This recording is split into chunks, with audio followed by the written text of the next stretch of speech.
Good morning to all of you present in this morning session. Yesterday we were making the discussion on chapter number 7.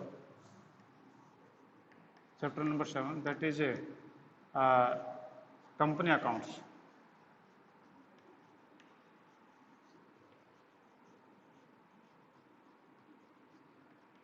Company accounts, ये जो है हम chapter discuss कर रहे थे। तो इस चैप्टर में आप देखिए, तो हमने कल जो डिस्कस किया था, शायद हमने किया था, मैं देख लेता हूँ, ध्यान नहीं मेरे को भी। हमने फॉरफीचर एंड रीइश्यू का हमने किया था। तो फॉरफीचर एंड रीइश्यू के अंदर हमने 25 जो हमने किया था, ठीक है।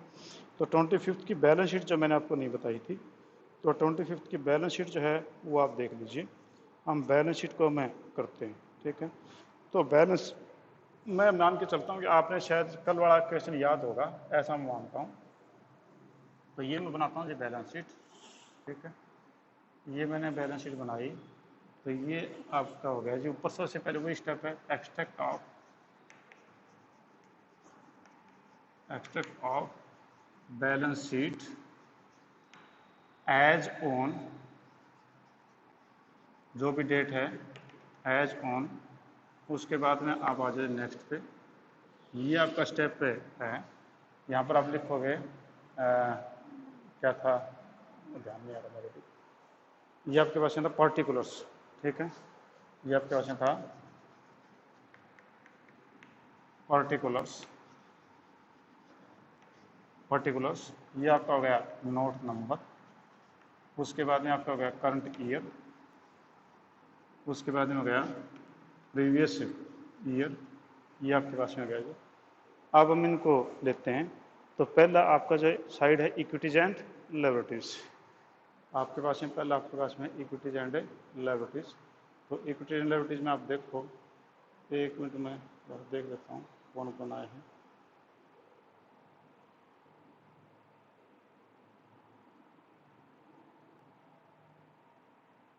हाँ जी, पहले आपके पास में है साइड इक्विटीज एंड लायबिलिटीज। आपका equities and liabilities, equities and liability side है। इक्विटीज एंड लायबिलिटी साइड में आपके पास में यहाँ पर शेयर होल्डर फंड आपके पास में सबसे पहले। तो आपके पास में हो गया इक्विटी एंड लायबिलिटी साइड में SRM होता है ना, S for share holder fund, S for share holder fund, ठीक है। तो शेयर होल्डर फंड है आपके पास में, वो उसमें आपका आ जाएगा शेयर कैपिटल, ठीक है। तो शेयर होल्डर फंड में शेयर कैपिटल। दूसरा आपके पास में था रिजर्व एंड सरप्लस।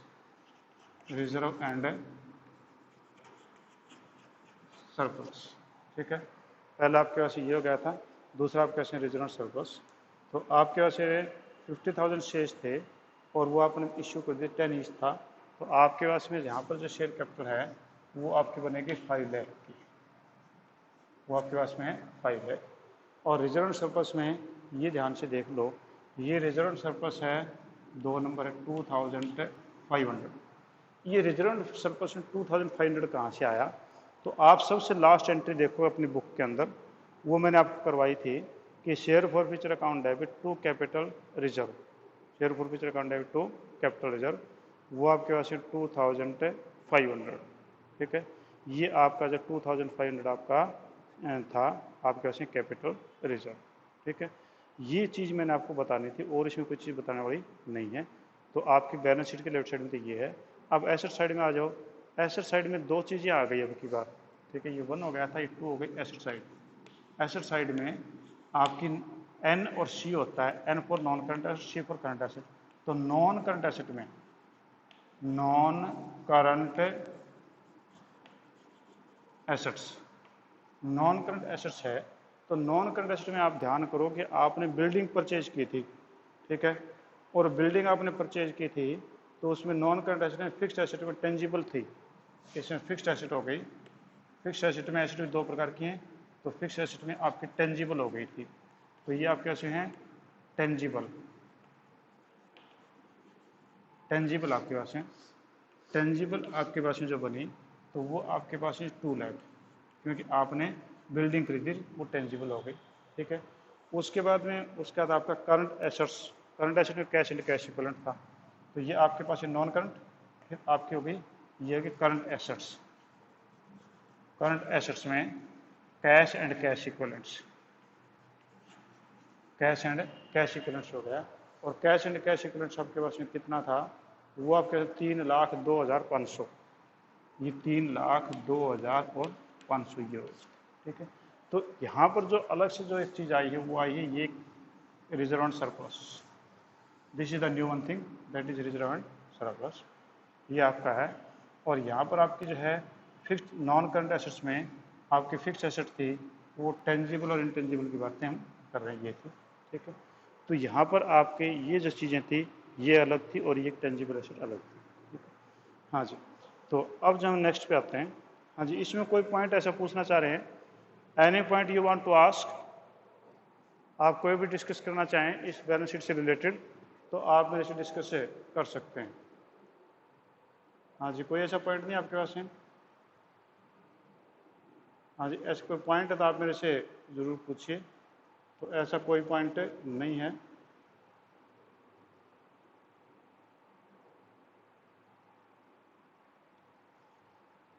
हाँ जी, आइए नेक्स्ट में चलते। ये करके आपका जो है एक्स लिमिटेड इन्वाइटेड एप्लीकेशन से for 20,000 shares of 10 each payable as under 3 on application, 3 on allotment और 2 on first call and 2 on final call, ये आपके पास में है। ठीक है। अब ये करें कि एक्स लिमिटेड ने जो है शेयर इश्यू किए थे, तो हम इस क्वेश्चन को एक बार जो एक्सप्लेन कर लेते हैं, उसके बाद फिर हम इसका सोल्यूशन करते हैं।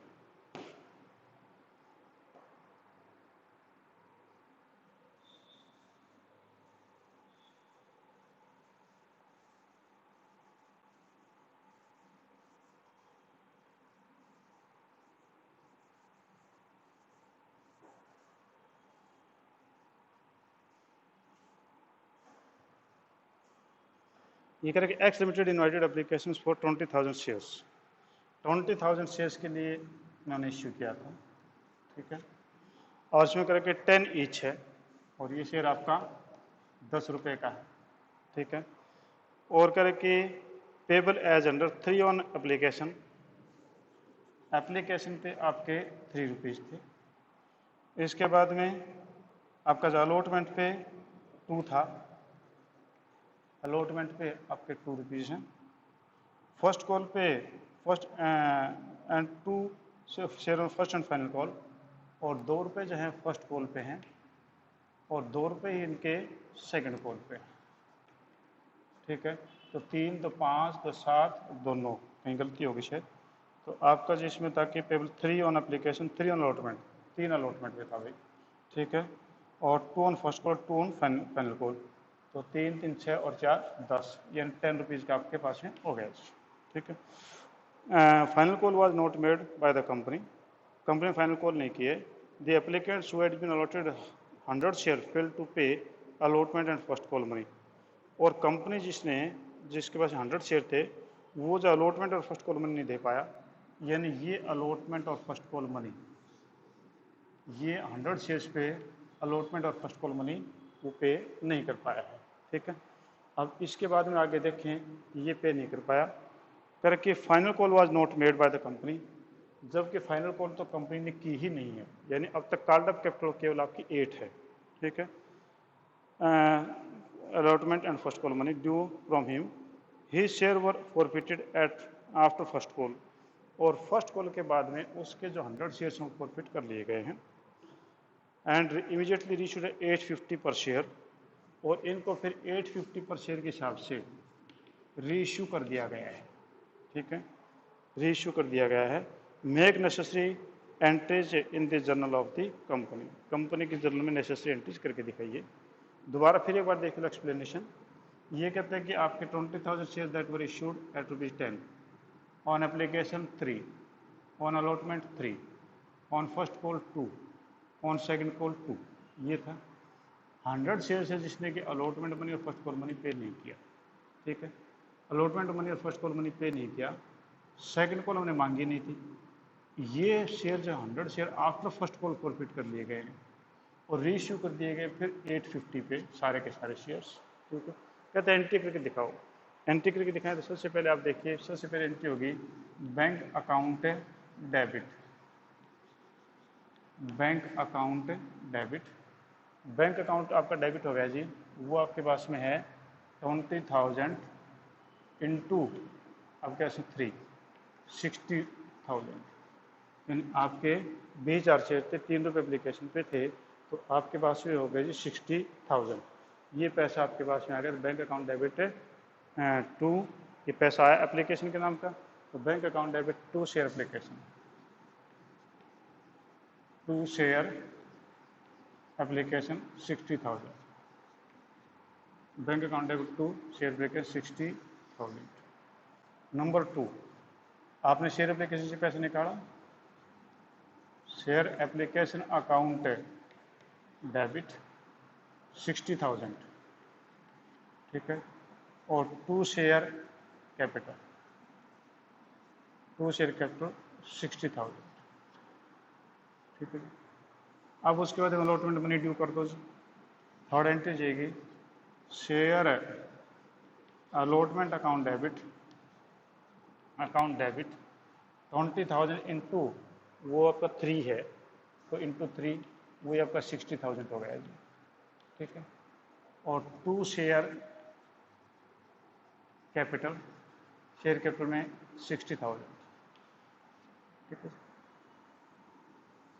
इसके बाद में है फोर्थ में, बैंक में पैसा आएगा तो बैंक अकाउंट डेबिट, बैंक में आप मान के चलते थे 60,000 आ जाना चाहिए, क्योंकि आपने ड्यू 60,000 कर दिया, पर यहाँ पर ऐसा नहीं हुआ, क्योंकि अलॉटमेंट मनी जो 3 रुपीज़ का था, that was not submitted by 100 share holders. 100 share holder ने 3 रुपये 300 रुपये जमा नहीं करवाए, इसका 300 लेस कर दो, तो ये हो गया 59,700, ये कर लो 59,700। तो बैंक अकाउंट डेबिट 59,700, क्योंकि आपके 300 एरियर रह गया, ठीक है। आप कर दो टू शेयर अलॉटमेंट, मैंने कॉल इन एरियर नहीं खोला, टू शेयर अलॉटमेंट 59,700 मैंने ले लिया, ठीक है। उसके बाद में है फिफ्थ में आपके पास में है, हमने नेक्स्ट हमने किया, अलॉटमेंट का पैसा आ गया, फर्स्ट कॉल का भरो, तो share first call debit, share first call debit, share first call आपके पास में जी 20,000 इंटू 2 है फर्स्ट कॉल के, तो 40 हो गया, ठीक है, 40,000। और टू शेयर है कैपिटल, शेयर कैपिटल में आपके पास में आ गया जी नहीं, आपका 40,000 ही होगा, ठीक है। अब उसके बाद में आप आ जाइए नेक्स्ट पे, नेक्स्ट पे 6 पे आए, तो हमारे पास में bank account debit, bank account debit हम मान के चलते 40,000 आ जाएगा, पर 40,000 नहीं आएगा, क्योंकि आपके 100 शेयर ने 2 रुपीज़ के हिसाब से 200 रुपये नहीं आए, ठीक है। तो 200 नहीं आए, इसका ये हुआ कि आपके पास में आ गए 39,800 आ गए जी, ठीक है।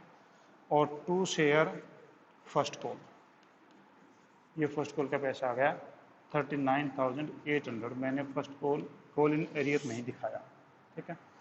अब उसके बाद मैं करता हूँ जी, इन शेयरों को फॉरफिट करना है, क्योंकि सेकंड कॉल तो की ही नहीं हमने, we are not made the second call, तो हम इनको फॉरफिट कर लें 100 शेयर्स को।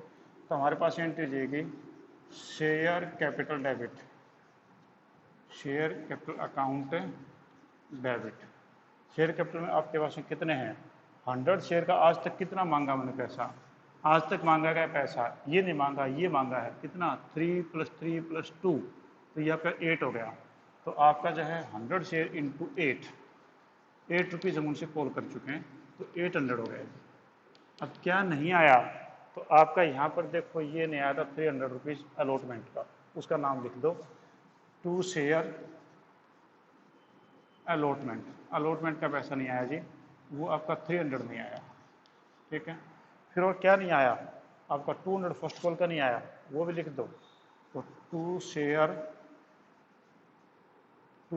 फर्स्ट कॉल का पैसा 200 नहीं आया, इसका ना बाकी पैसा आया वो तो फॉरफिट कर लो, या कर लो to share to share forfeiture, to share forfeiture 800 में से 500 गए, बाकी बचे 300 रुपये। ये आपके 300 आपने फॉरफिट कर लिए। क्या ये सही है? तो देखो उस बंदे ने अलॉटमेंट और फर्स्ट कॉल तो दी नहीं, केवल एप्लीकेशन दी, तो 100 इंटू 300 ही बनेगा। तो 300 ही हम फॉरफिट कर सकते हैं, क्योंकि जितना पैसा है वही जब्त कर सकते, बाकी नहीं कर सकते। तो आपके पास होगा 300। ठीक है, तो शेयर कैपिटल अकाउंट डेबिट आज तक कितना मांगा गया पैसा? 8 मांगा गया है, क्योंकि 2 तो हमने फाइनल कॉल की ही नहीं थी। जो नहीं आया, कौन सा नहीं आया? Share allotment 300, 2 share first call भी नहीं आई 200, और 2 शेयर फॉर फ्यूचर 300 हो गया जी। तो वैसे भी देखें तो 800 में से 300, 200, 500 घटा 300 बचे, वैसे वहाँ से देखें तो अभी आपके पास में वही 300 बनता है। ठीक है जी। अब ये शेयर इशू कर देंगे 850 पे पूरे के पूरे, तो bank account debit, bank account debit 100 into 850, तो ये हो गए 850 रुपये, 850। ठीक है, to share capital, this money will transfer to share capital. Share capital में 100 इंटू 8 ही होगा, फुल्ली पेड वर्ड नहीं है, no fully paid word is here, only it is clear that these were reissued at 850। तो 850 जब ये पैसा मांगा ही 3 से कैसे मांगेंगे? तो आपका मतलब हुआ कि आपका जो है ये 800 ही होगा। ठीक है, बाकी पैसा फालतू आ गया तो ये हो जाएगा सिक्योरिटी प्रीमियम रिजर्व, 50 रुपीज़ आपका सिक्योरिटी प्रीमियम रिजर्व हो जाएगा। ठीक है, तो ये आपका बना जी क्वेश्चन। हाँ जी, देखिए इसमें कोई दिक्कत है तो अभी, अगर इससे रिलेटेड कोई आपको क्वेश्चन से रिलेटेड कोई दिक्कत है तो आप मेरे से पूछ सकते हैं। लास्ट की एंट्री जो देखो, बैंक अकाउंट डेबिट 100 इंटू 8.50, ठीक है, 100 को आपने 8.5 रुपये से मल्टीप्लाई किया तो ये आपके पास में बन गया जी 850। ठीक है, ये शेयर कैपिटल कितना चला गया? ये चला गया 800, और 2 सिक्योरिटी प्रीमियम रिजर्व ये 50 रुपीज़। ठीक है, तो आपकी यहाँ पर जो है ये हमने फॉरफिट किया, ये रीइश्यू किया। These were the simple entries, आप इनसे तब आराम से ईजी हो गए होंगे, क्योंकि ये सिंपल एंट्रीज हैं। दिक्कत यहाँ आती है कि फॉरफिट करें, आगे दिक्कत ये भी नहीं आएगी, 2-3 क्वेश्चन के बाद ये दिक्कत नहीं आएगी, फिर नई प्रॉब्लम्स आएंगी। ठीक है, तो आपकी share capital account debit 100 into 800, 2 share allotment 300, 2 share first call 200। इनकी जगह पे हम कॉल इन एरियर वर्ड भी यूज़ कर सकते थे। अगर हम यहाँ पर call in arrear word use कर लें और यहाँ पर भी call in arrear word use कर लें तो हम यहाँ पर call in arrear word use कर सकते हैं। अगर यहाँ पर call in arrear word use कर दिया, यहाँ नहीं किया, इस जगह पे हमने call in arrear word use नहीं किया, तो हमारा क्वेश्चन जो गलत होगा। ठीक है, अगर हमने यहाँ पर call in arrear word use कर लिया और यहाँ पर हमने share allotment first call word use कर दिया तो भी क्वेश्चन गलत होगा। तो जो चीज़ आपने यहाँ यूज़ की वही चीज़ आप फॉरफीचर में यूज़ करोगे। अगर यहाँ पर मैंने कॉल इन एरियर नहीं दिखाया तो मैंने यहाँ पर अलॉटमेंट और फर्स्ट कॉल डाला, अगर मैं यहाँ पर कॉल इन एरियर वर्ड दिखाता तो मैं यहाँ भी call in arrear word he use करता। ठीक है, हाँ जी, पूछिए, कोई चीज़ पूछना चाह रहे हैं? Anything you want to ask? कोई पूछना चाहे पूछ लें, नहीं है तो आप इस क्वेश्चन की बैलेंस शीट में आपको बना के दिखाता हूँ। तो बैलेंस शीट की तरफ आप आ जाइए। तो बैलेंस शीट में आपके पास में यहाँ पर जो है एक वर्ड नया आ गया, आप देख लीजिए वर्ड नया क्या आ गया। शेयर फॉरफीचर में पैसा है, इसमें से कोई भी पैसा यूज नहीं किया आपने कोई पैसा यूज नहीं किया, ये आप जो है कैपिटल में डाल दो। तो share forfeiture, share forfeiture account debit 300 थे, ये पैसा ने यहाँ डाल दिया, और 2 capital reserve 300 rupees, 2 capital reserve. ठीक है, तो ये आपके पास में आ गया जी share forfeiture account debit 2 capital reserve, तो ये हमने यहाँ पर कर दिया। ठीक है, अब देखो आपके पास में कैपिटल रिजर्व रिजर्व सरप्लस का पार्ट है 300, सिक्योरिटी प्रीमियम रिजर्व भी आपका जो है रिजर्व सरप्लस का पार्ट है। तो आपके पास में आपके 2 पॉइंट हैं, यानी ये अलग आया पॉइंट आपके पास में 50 रुपीज़ का, और ये तो आपने पिछले टॉपिक में किया ही था। अब इसकी बैलेंस शीट हम तैयार करते कैसे करेंगे वो देखो। ठीक है, फिर ये आपको क्लियर हो जाएगा सारी चीज़ें। अब के बारे में नोट्स टू अकाउंट समेत मैं पूरा का पूरा क्वेश्चन आपको ये सोल्व करके दिखाऊंगा। पिछले में नोट्स टू अकाउंट नहीं बनाया था, मैंने केवल बैलेंस शीट प्रिपेयर की थी। हाँ जी, अब इसमें देखो कि आप इसमें सबसे पहले करो आपके पास है इक्विटीज एंड लायबिलिटीज। ठीक है, इक्विटी लायबिलिटीज के अंदर आप देखो, तो पहले मैं ये बना देता हूँ जी बैलेंस शीट। बैलेंस शीट का फॉर्मेट आप जरूर बनाइए। ठीक है, बैलेंस शीट का फॉर्मेट अगर आप नहीं बनाते हैं तो वो नंबर कट जाएंगे आपके। यहाँ पर ऊपर लिखोगे extract of balance sheet. Balance sheet का एक्सट्रैक्ट है वो आपके पास में एज ऑन जो भी डेट है। सबसे पहले लो जी इक्विटीज एंड ये particulars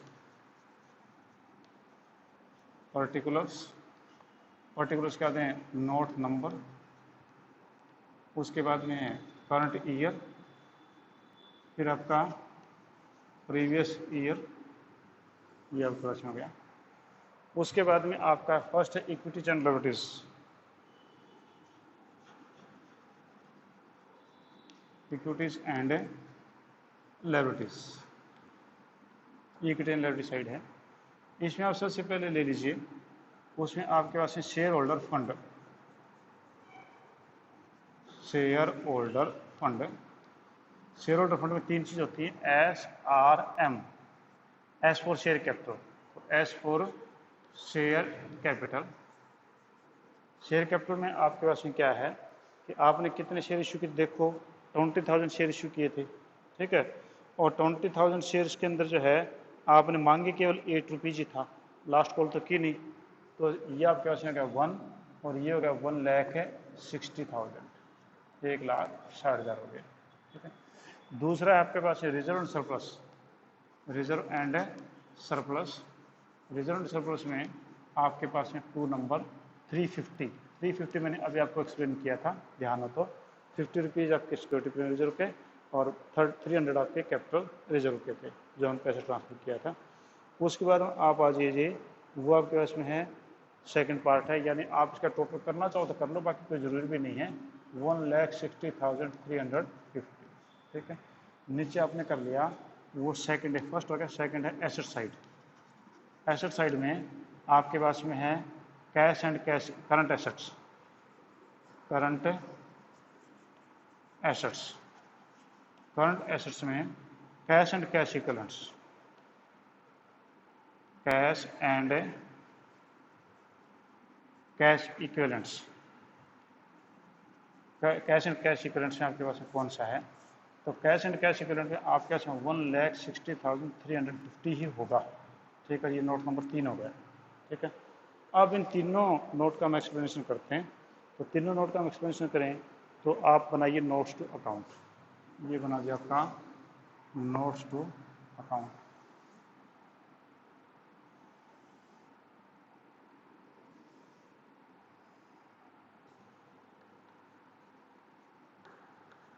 notes to account.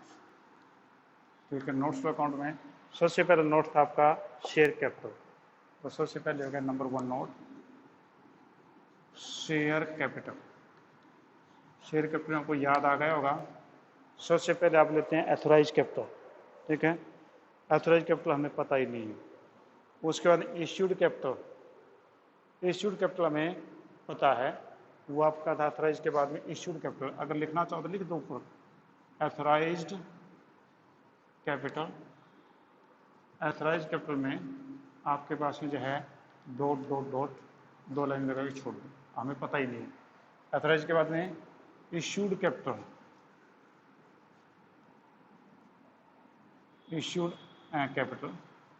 Issued capital आपकी थी 20,000 शेयर्स। 20,000 इंटू 10, ये हो गया जी 2 लाख। ये 2 लाख थे। इश्यूड के बाद में आपका था subscribed and not fully paid. ठीक है, subscribed but not fully paid.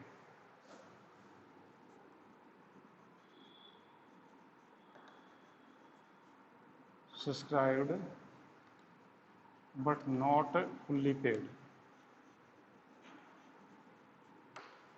Subscribed और नॉट फुल्ली पेड, उसमें कौन से सब्सक्राइब नॉट फुल्ली पेड, आपके 20,000 शेयर सब्सक्राइब हुए थे।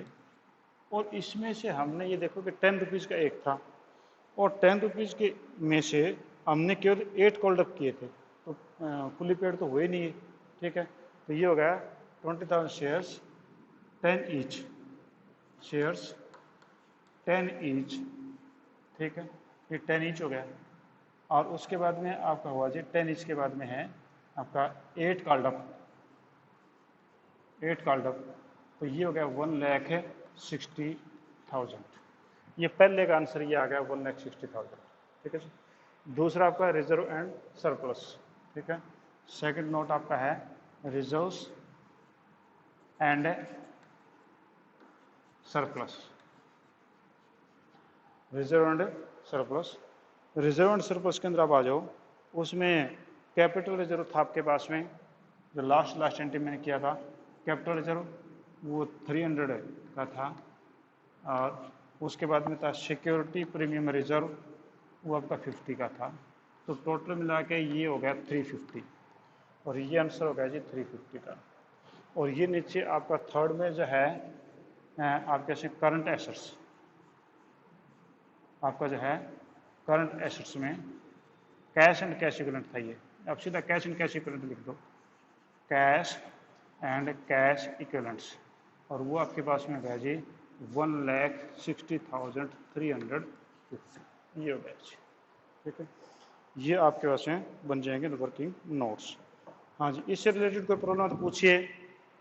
इस क्वेश्चन में मैंने सारी चीज़ें बताने की कोशिश की है, अगर फिर भी कोई दिक्कत है मेरे से आप पूछ सकते हैं। ठीक है जी, हाँ जी, कोई प्रॉब्लम नहीं है। ठीक है जी, thank you, have a nice day. आज हम इतना करते हैं, थोड़ी देर